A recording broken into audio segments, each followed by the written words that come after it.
Saudi అరేబియాలోని future minerals forum సంస్థకు పాకిస్తాన్ ప్రభుత్వం అందించిన నివేదిక ప్రకారం పాకిస్తాన్లోని బలూచిస్తాన్, ఖైబర్ పఖ్తూన్ఖ్వా ప్రాంతంలో 1.6 బిలియన్ టన్నుల బంగారం నిల్వలు ఉన్నట్లు తెలిపింది. పాకిస్తాన్లో ఏటా 1.5 నుంచి 2 టన్నుల బంగారం వెలికితీస్తున్నట్లు ఆ నివేదికలో పేర్కొంది. వచ్చే 10 ఏళ్లలో అది 10 టన్నులకు చేరుతుందని చెప్పారు. బలూచిస్తాన్లోనే వెండి నిల్వలు కూడా ఉన్నట్లు ఆ నివేదికలో తెలిపారు. పాకిస్తాన్లో వెండి తవ్వకాలు రాగి, బంగారంతో ముడిపడి ఉన్నాయని, ఇందుకు అనేక కారణాలు ఉన్నాయని ఆ నివేదిక తెలిపింది.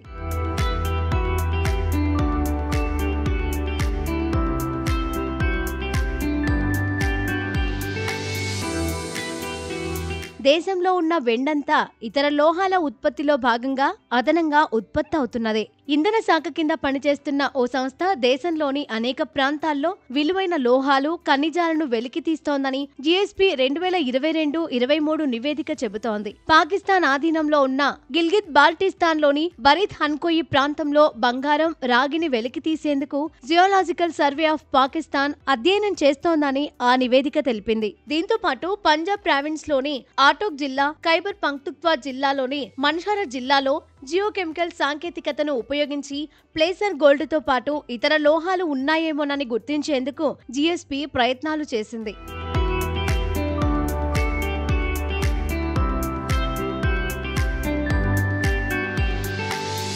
ఆటోక్ జిల్లాలో బంగారం ఉందా లేదా అనే విషయమై జియో ఫిజికల్ సర్వేలు నిర్వహించి నమూనాలు వెలికితీసి వాటిపై అధ్యయనం చేశారు. దీనికి సంబంధించిన నివేదికను ప్రభుత్వానికి ఇచ్చినట్లు జీఎస్పీ తెలిపింది. ఖైబర్ పఖ్తూన్ఖ్వాలో ప్లేసర్ గోల్డ్ ఎక్కడెక్కడ ఉందనే దాని గురించి తెలుసుకునేందుకు కృషి జరిగిందని ఈ నివేదిక తెలిపింది. చిత్రాల్, స్వాత్, బుని ప్రాంతాల్లోని 6000 చదరపు కిలోమీటర్ల పరిధిలో జియోలాజికల్ మ్యాపింగ్ చేశారు.